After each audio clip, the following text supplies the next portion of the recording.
Get away from that van. I've already called the cops, and they're on their way. The woman's voice cracked through the quiet morning like a whip, shrill and insistent. The paramedic barely flinched. His hands were deep inside the mobile ICU, fingers dancing over the chest of an unconscious man as a high-frequency beeping threatened to flatline. Behind him, another medic adjusted the defibrillator. Time was bleeding out faster than the man on the gurney. The woman in the robe and slippers, arms crossed with righteous fury, had no clue that the so-called suspicious vehicle parked in front of her neighbor's house wasn't here to steal, it was here to save. And the man dying inside? Her own husband. It had all started an hour earlier, when a private emergency medical alert pinged through a satellite link to an elite medical response van stationed just outside city limit. The team inside wasn't ordinary, they were part of a new government-backed trial. A roving ICU unit, equipped with cutting-edge tech and a team trained to handle situations where seconds mattered more than addresses. They didn't wait for traffic lights. They didn't wait for permission. When Tom Whitaker's vitals spiked erratically during his morning coffee, the alert had gone out through a wearable monitor synced to the van. His daughter, who lived out of town but monitored his health remotely, had triggered the call-in with a trembling finger. That van tore through traffic like a missile. They made it in 5 minutes. What they hadn't planned for was the local HOA committee head standing in the way, waving her phone like a weapon and squawking about suspicious activity. Ellie, the lead paramedic, wasn't new to drama. She'd seen worse in war zones. But even she couldn't believe this woman was seriously trying to block access to an active medical emergency. The back of the van was open, revealing blinking monitors, oxygen tanks, 4 bags already dripping. The patient was strapped in, eyes fluttering, a patch on his chest reading, Tom W. Ellie had already begun intubation. Her partner, Chris, was prepping a mobile AED in case his heart dipped again. None of that mattered to Karen, yes, her real name, who stood in her driveway next door, blocking the street with her arms stretched like she was forming a human roadblock.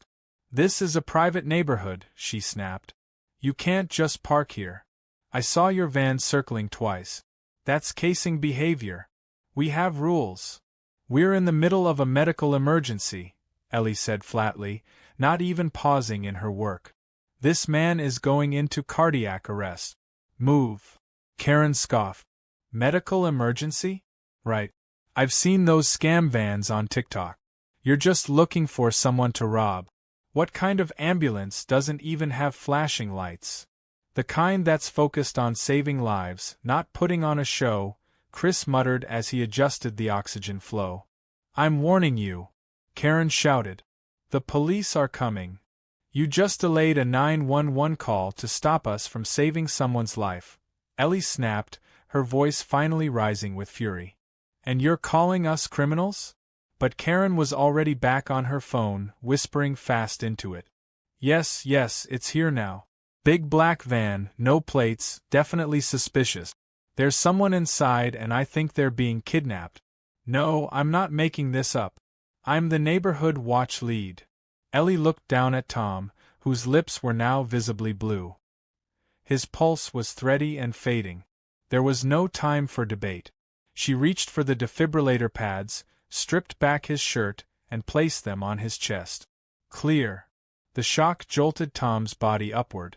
The flatline buzz jumped, then sputtered back into erratic blip. A rhythm. Not good, but not dead. Chris let out a slow breath. "We're losing time," he said. Then came the sirens. The sound approached like Judgment Day. 2 black and white cruisers screeched into the cul-de-sac and slammed to a halt behind the van. Officers jumped out, guns drawn, shouting commands. Ellie stepped into the open, hands raised, palms bloodied. "We're medics. Emergency response. This man is in cardiac arrest. Back away from the vehicle," an officer barked, aiming his weapon. Chris emerged from the van slowly, both hands up. Karen stood behind them with her arms folded, nodding with smug satisfaction like she had single-handedly stopped a bank heist. "See? I told you. Criminals. One officer made it to the van's back doors and pulled them wide open, and froze. His eyes scanned the interior. A full-size heart monitor blipping, medical gear in mid-use, an oxygen line pumping into the mouth of an elderly man lying lifeless on a stretcher. That's Tom Whitaker," the cop said slowly, recognizing the man on the gurney. "He's my dad's fishing buddy." "What?"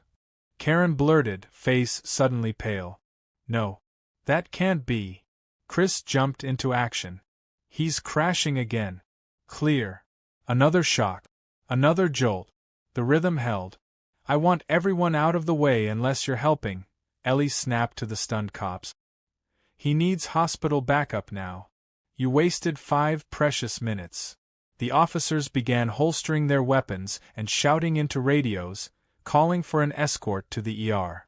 Karen tried to slip backward toward her porch, pretending she hadn't just tried to get paramedics arrested. "Don't even think about it," Ellie said without turning. "We'll be filing an obstruction report. And when his daughter finds out you stalled us, good luck walking that back."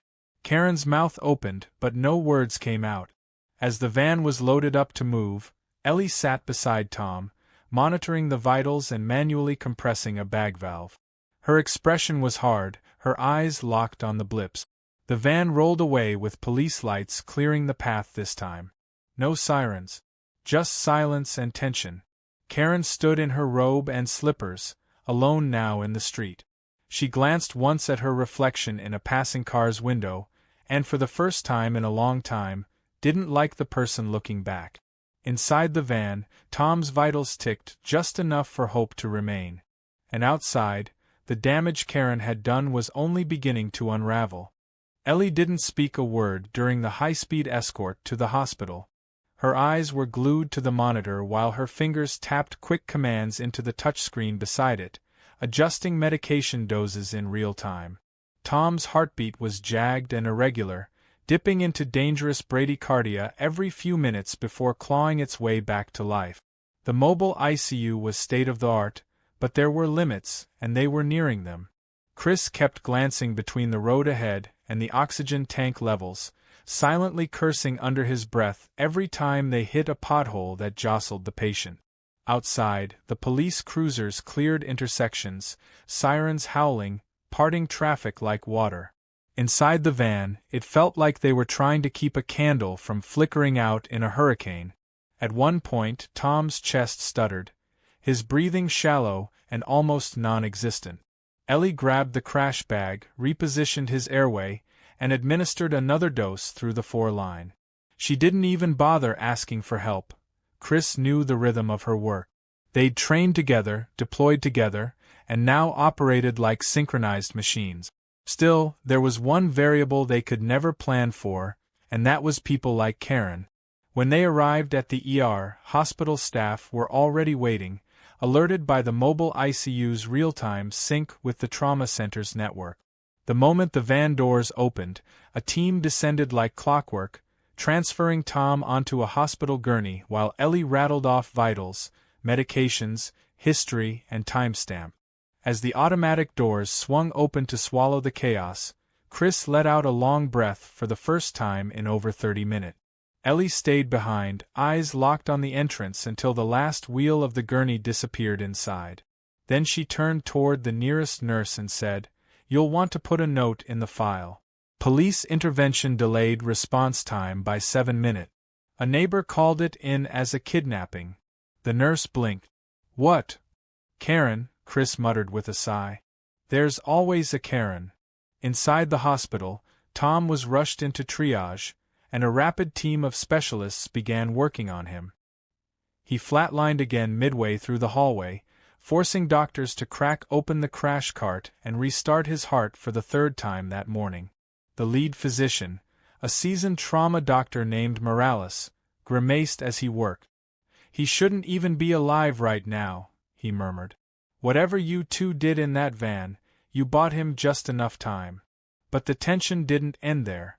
Outside in the waiting room, Karen arrived 10 minutes later, out of breath and red-faced, not from guilt but from the indignation of being locked out of the process. She marched up to the front desk and slammed her palm down. I need to speak to whoever's in charge. I am Tom Whitaker's wife, and I've been completely left in the dark. I have rights. The receptionist didn't flinch. Ma'am, the patient is in critical condition. No visitors right now. Please take a seat. I want a list of everyone who touched him, Karen snapped. That van, they didn't have proper markings. I still think this whole thing is shady.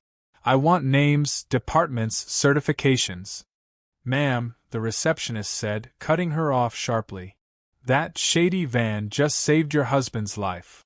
Karen stood there, blinking rapidly, face twitching with confusion and anger as if the words didn't compute. But I didn't know it was him in the van. You made a false report during a medical emergency, the receptionist continued coldly. And it nearly killed him. The paramedics had to stop CPR to put their hands up for the police. You want someone to blame? Start with a mirror. Karen looked around. Several people in the waiting room were watching her now, their expressions varying from disgust to disbelief. She muttered something unintelligible and slinked into a corner chair, crossing her arms and stewing in silence. In another wing of the hospital, Ellie stood with Morales in the observation room overlooking the ICU bay. Tom was stable, for now. Tubes ran from his arms, his mouth, and his chest. Machines kept him alive. Morales crossed his arms and turned to Ellie. How long until full trauma response teams are on wheels like yours? Not soon enough, Ellie said. But we're pushing the limits. Today was the first time the program got real-world stress tested in a suburban zone. You passed. But it nearly cost us the patient. It wasn't the medicine that nearly cost him. It was ignorance. Morales didn't argue. Downstairs, Karen tried to regain control of the narrative. She stood again, pulling out her phone and dialing Tom's daughter, Rachel. Sweetheart, I didn't know what was happening, and there was this creepy van. Rachel's voice sliced through the speaker. Karen, shut up. I got the call alert. I watched the GPS feed. I saw your name on the police report. You called the cops on the only people saving Dad's life. But I thought. You didn't think. And if Dad doesn't make it, you're never stepping into my life again. Don't even come to the funeral. The line went dead. Karen stared at her phone like it had betrayed her. Across the room, someone was recording her with their own phone, though they quickly looked away when she caught their eye. It didn't matter. She could feel the shift in the air around her. Something irreversible had just happened, and no HOA badge or neighborhood gossip circle was going to fix it. Back in the van, Ellie began cleaning equipment and logging trauma data. Chris handed her a protein bar without a word. They sat in silence for a moment before Ellie spoke. If he dies. He won't, Chris said. He's a stubborn old guy. You can tell. Ellie nodded, but the fire in her eyes hadn't cooled. You ever have someone point a gun at you while you're holding a syringe? Not since Afghanistan. They shared a look. Then Chris grinned weakly. If we ever make a commercial for the program, I'm putting this day in bold print. Ellie chuckled, but it was hollow. You know what's worse than getting shot at in a war zone? What? Getting interrupted by a woman in pink slippers and curlers who thinks her HOA bylaws override a cardiac arrest. Outside, the van engine purred to life again. They weren't done. Not even close. There were reports to file, follow-ups to conduct, and a trail of chaos left by Karen's blind righteousness that someone was going to have to clean up. And knowing Ellie, she'd make sure Karen remembered every second of it. The hallway outside Tom's ICU room was filled with a tense, electric quiet, the kind that only happens when a life hangs delicately between this world and the next. Machines hissed and beeped behind the closed glass door, each sound acting like a metronome for Ellie's pulse. She stood with her arms folded, a clipboard tucked under one elbow, watching through the glass as the hospital's trauma team monitored Tom's vitals. His face was pale and sunken, wires crawling across his body like vines in a tangle of critical care. But he was alive, for now, and that was more than anyone had expected given the chaos they'd just pushed through.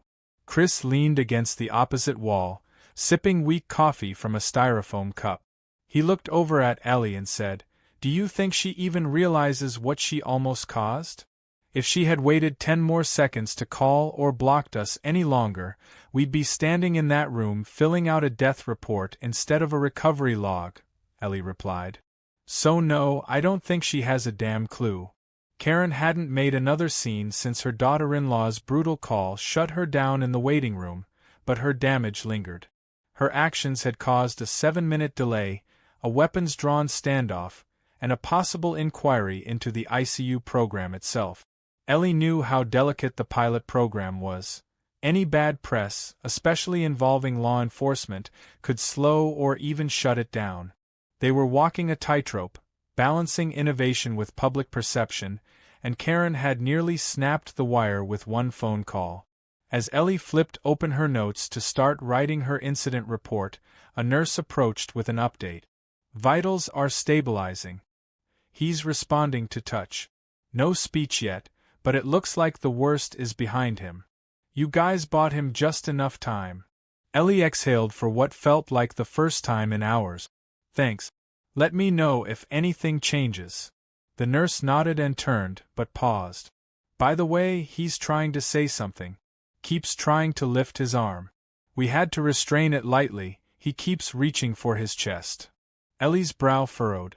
She walked over to the ICU room and stepped inside, careful to stay out of the team's way. She crouched beside the bed and gently placed her hand on Tom's. His fingers twitched, and his eyelids fluttered open slightly. "Mr. Whitaker," she said softly, "you're at County General. You had a cardiac arrest. But you made it." His mouth moved faintly, barely a whisper. Ellie leaned in, trying to catch it. It sounded like a name. She leaned closer. "Karen," he rasped. Ellie blinked in surprise. "You want to see your wife?" He gave the weakest shake of his head she'd ever seen. "No," he whispered. She blocked the van. Even sedated and semi-conscious, he knew. Somehow, he had registered what had happened. The delay, the argument, maybe even her voice screaming outside the mobile ICU. Ellie looked at the nurse and nodded grimly. "He knows." Back outside, Karen hadn't moved far from her seat in the waiting room. Her phone was now tucked in her bag, and she stared blankly at the fish tank on the wall, watching neon tetras swim in dizzying loop. She flinched when Ellie walked up. "Your husband's alive," Ellie said plainly. "And he knows what you did." Karen looked up, her expression a mix of relief and wounded pride. I didn't know it was him in there. I thought you were. You thought we were criminals because our van wasn't flashy enough. You thought your judgment call was more important than a man's heartbeat. You thought a lot of things, and none of them were right." I panicked. Karen hissed, lowering her voice. "There's been break-ins lately. The neighborhood's been on edge." "That's not an excuse," Ellie snapped. "You made a choice based on fear, not fact. And that nearly cost a man, your husband, his life." Karen's eyes welled up. "But he's okay now. Right?" Ellie stared at her, unimpressed. "He flatlined twice. Once in your driveway and once again in the hospital hallway. We brought him back. But let me be clear. Your call almost stopped that from happening. If you had succeeded, he'd be in a morgue right now." Karen shrank into her seat, visibly shaking now. "What do I even say to him? Nothing.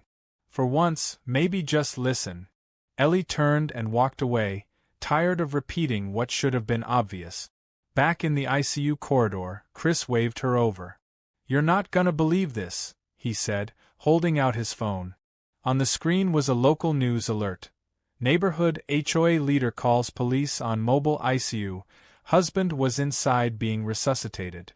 The story had already gone viral.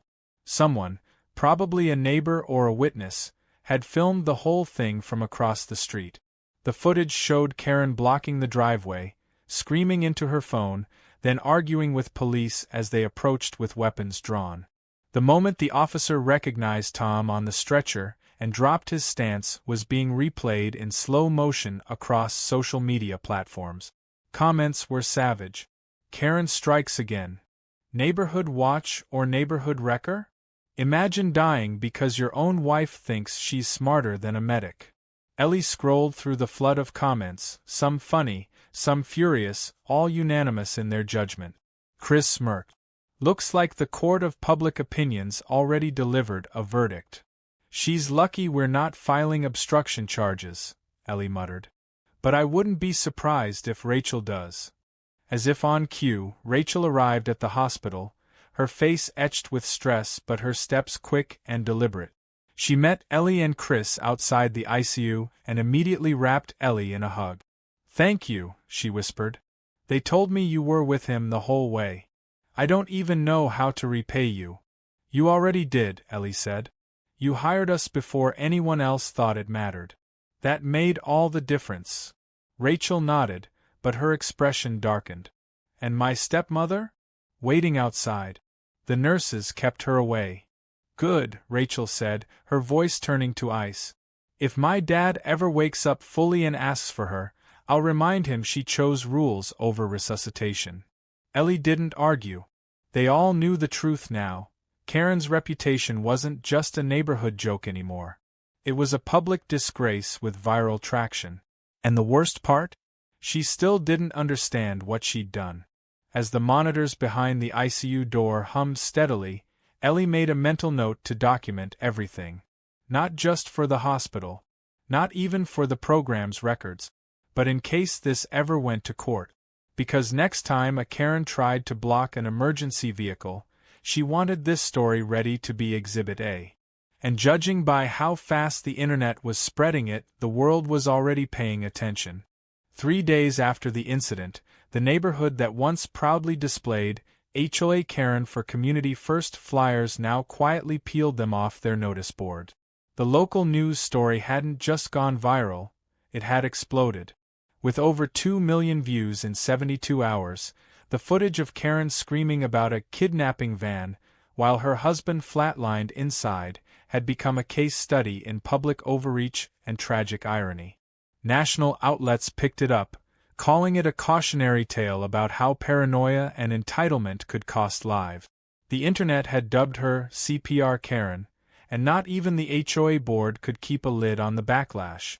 One neighbor wrote an open letter titled, "When Rules Kill," and it was pinned to the community bulletin board next to a petition for Karen's removal from the board. It had 47 signatures in less than a day. Out of 52 homes, that was damning.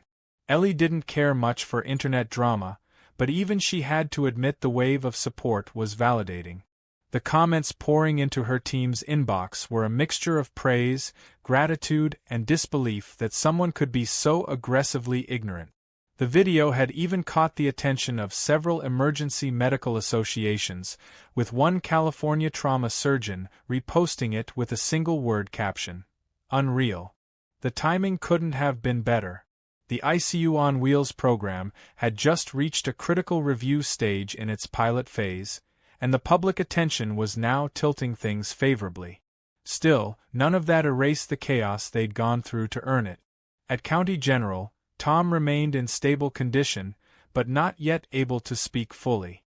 His daughter, Rachel, stayed at his side most hours, watching over him and fielding reporters who were now camped outside the hospital. Hospital security had turned away 3 different news vans trying to sneak in for a photo of the man whose life was almost ended by a 911 call gone wrong. Rachel declined all interviews, but she didn't stop others from speaking. She knew the more people saw what her stepmother had done, the more likely it was that programs like the ICU van would get the backing they needed. On the 4th day, a local news station held a press event at the hospital, organized by the county's Emergency Services Board. The reporters expected a suit-and-tie bureaucrat to talk in careful, measured tones. What they got instead was Ellie. She stood in front of a dozen microphones, her dark uniform speckled with faint wear marks from countless emergencies. Behind her stood Chris, several nurses, and even the trauma doctor, Morales. A large screen to the side played a silent loop of the van's approach, the confrontation, and the police reaction, muted but unmistakable. "I'm not here to point fingers," Ellie began, her voice calm but steely. "But I am here to say that what happened last week was not just a misunderstanding. It was a moment where fear tried to shout louder than fact, where assumptions overrode empathy, and where a man nearly died because someone thought their personal suspicions mattered more than our medical protocols." The crowd was silent. Even the reporters didn't fidget. Our team was summoned because we are trained to respond to critical medical alerts faster than traditional ambulances. This van isn't a substitute, it's a supplement, a lifeline. And we don't have time to debate every driveway we park in when someone's heart has stopped. We respond. We save. That's our job. A reporter raised a hand. "What would you say to someone who argues you were unmarked and that it was reasonable to be suspicious?" Ellie didn't hesitate. "I'd say if you see a team performing CPR, hooked to oxygen tanks and cardiac monitors, maybe ask a question before calling the police. Maybe pause and wonder if that person lying there is someone you know, someone you love. Because that's exactly what happened, and yes, we were unmarked. But so are most tragedies before they hit the news." Another hand went up. "Have you spoken to the woman who made the call?" "No," Ellie replied flatly. "She hasn't reached out. But she tried to speak to my supervisor. Claimed she was concerned for community safety. I told him to let her know that next time she has a concern, she can bring cookies. Not cops." The room let out a small ripple of laughter. But behind the humor, there was a tightrope of fury. Ellie walked with precision. She didn't want vengeance, she wanted change. After the event, the clip of her speech made its rounds. It was retweeted by medical professionals, shared on emergency responder forums, and even picked up by a late-night host who played the "bring cookies, not cops" line with a booming laugh. Karen, meanwhile, remained completely silent. No statements, no apologies, no appearances. Her home looked shuttered from the outside, blinds drawn tight, curtains shut. Neighbors whispered she was too embarrassed to show her face. A few said she'd tried to resign from the HOA, but the board insisted on a formal vote. They wanted to make it public. Rachel visited Ellie the next day, bringing coffee and a letter. "From my dad," she explained, smiling. "He still can't speak much, but he asked the nurses to help him write something." Ellie opened the note and read slowly. "Thank you for not stopping. Even when the world tried to." There wasn't a signature, just a shaky underline and a date. Ellie folded the paper and tucked it into her vest pocket. "That means more than any award they could give us." Rachel nodded. "He wants to talk to her. Not because he forgives her, but because he wants her to understand what she almost cost him." "You think she'll listen?" "I think this time, she won't have a choice." 2 days later, the board held its HOA meeting in the community clubhouse. For the first time in years, every chair was filled. Even people who normally skipped these events came out. Karen sat at the front table, shoulders stiff, jaw clenched. As the petition signatures were read aloud, she didn't interrupt. When they asked if she had a final statement, she stood but said nothing. Just walked out without a word. The door closed behind her like a final chapter. And 2 blocks away, the mobile ICU van pulled quietly into the Whitaker driveway, this time invited. Tom was coming home. The neighbors watched from their porches. Some waved. Some clapped. One left a small sign on the lawn that read, "Welcome home, Tom. We've got your back." Unlike some people, Karen never responded to the sign. She never would. The morning Tom came home, the air in the neighborhood felt different, less like a street full of manicured lawns and passive-aggressive flyers, and more like a community holding its breath. The mobile ICU van glided into the driveway again, this time met with curious eyes, cautious respect, and something that hadn't been there before: gratitude. Neighbors who had stayed silent during the fallout now stepped outside, nodding or offering small waves as the van's back doors opened and the stretcher emerged. Tom was awake, alert, and propped up with a soft neck pillow, a thin smile on his face that hinted at more strength than he probably had. He still had wires taped under his shirt, and a portable monitor beeped gently by his side, but he was alive and back where he belonged. Ellie was the one steering the gurney. Chris walked beside her, carrying Tom's medication bag and a clipboard with discharge instructions. It wasn't standard protocol for the ICU team to make home drop-offs, but Rachel had asked, and Ellie had agreed without hesitation. After everything, she wanted to be the one to wheel Tom into the house he nearly never returned to. It felt right. As they guided the stretcher up the temporary ramp installed over the porch steps, Tom's hand twitched, gesturing weakly toward the neighborhood. "More people than I expected," he said, his voice still gravelly but steady. Ellie smiled. "Word travels fast. Especially when it involves ambulances, defibrillators, and a YouTube clip with 3 million views." Tom chuckled, then winced. "Still hurts when I laugh. Which is annoying, because everything about this is absurd."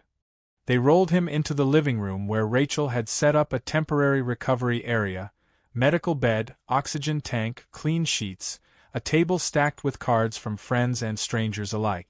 One had a crayon drawing from a kid 3 houses down that read, "Sorry your heart got mad. Feel better, Mr. Tom."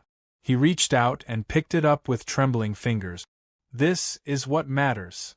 Ellie gave him a nod. "This is why we do what we do." Rachel ushered them toward the kitchen for coffee while a nurse from the recovery team got Tom settled. The house was spotless, smells of lemon disinfectant still lingering in the air. On the fridge were a dozen printouts, emails from strangers, a screen grab of Ellie's speech, a news article titled, "The Van That Saved a Life and Shamed a Neighborhood." One headline from a satire site read, "Woman calls cops on husband's CPR, claims EMTs were acting suspiciously alive." Over coffee, Rachel finally brought up what Ellie had wondered about all week. "She wants to talk to him," Rachel said quietly. "Karen. She called this morning. Said she didn't want to come here, but she wanted to say something. I told her she could show up in person or not at all." Ellie set her cup down. "You think he wants that?" "I think he wants it finished. On his terms." An hour later, the knock came. Karen stood on the porch, holding a small bag with a plastic container inside. Cookies, probably. She looked smaller than she had all those days ago, not in size but in energy. Her hair wasn't done, her face looked hollow, and her eyes never quite met Rachel's when the door opened. "He's in the living room," Rachel said simply, stepping aside. Karen walked in like a trespasser, her shoulders tight, her feet slow. When she saw Tom, she stopped short. He was half upright in the medical bed, one arm resting on a folded towel. His eyes were open, calm but unreadable. "I brought you these," Karen said, holding out the bag. Tom didn't reach for it. "Why?" Karen hesitated. "Because. I'm sorry. I didn't know it was you. I didn't think. I thought I was protecting the neighborhood. I thought the van was dangerous. I panicked." Tom was quiet for a long time. The monitor beside him beeped steadily, a soft reminder of how easily that sound could have gone silent. "Do you know what it felt like?" he asked finally, voice low. "To hear your voice screaming outside? When I was flat on my back, unable to breathe. I heard you yelling about criminals, about rules. And I thought, she'll never let them help me." Karen's lips trembled. "I didn't mean." "I know exactly what you meant," he interrupted. "You meant that your suspicion was more important than logic. That your fear was more urgent than my life. You didn't ask questions. You didn't wait. You acted. And it nearly ended me." Tears spilled down her cheeks. "I didn't know. I thought I was doing the right thing." Tom closed his eyes. "So did they. The difference is, their right thing saved me." Karen looked at the floor, silent. Then she slowly placed the bag on the side table and turned to leave. Before she reached the door, Tom spoke again. "You want to make it right?" She turned, hope flickering. "Step down from the HOA. and volunteer at the hospital. Not on a board. At a desk. In scrubs. In silence. Learn what it means to help without control. Karen nodded slowly. For the first time in days, her voice was steady. Okay. She left without another word. Later that evening, Ellie and Chris sat outside the van parked across the street, just watching the house. The sun was setting, casting long golden shadows across the lawn. Chris leaned back against the door, arms folded. You think she meant it? I think she's shaken enough to at least try, Ellie said. And if not, well, she's already infamous. The internet doesn't forget. They sat in silence for a while, letting the day settle. You know what the best part is? Chris asked. What? This van. It's not leaving. The city just approved the pilot for full integration. We're staying. Ellie smiled, eyes on the Whitaker house. Good. Maybe this neighborhood needs a reminder parked right in front of them. Chris raised an eyebrow. So what's next? Ellie shrugged. Same thing as always. Answer the call. Ignore the noise. And hope the next Karen stays in her lane. As the porch light flicked on and Tom's laughter faintly echoed through the night air, the van purred to life, ready for its next mission.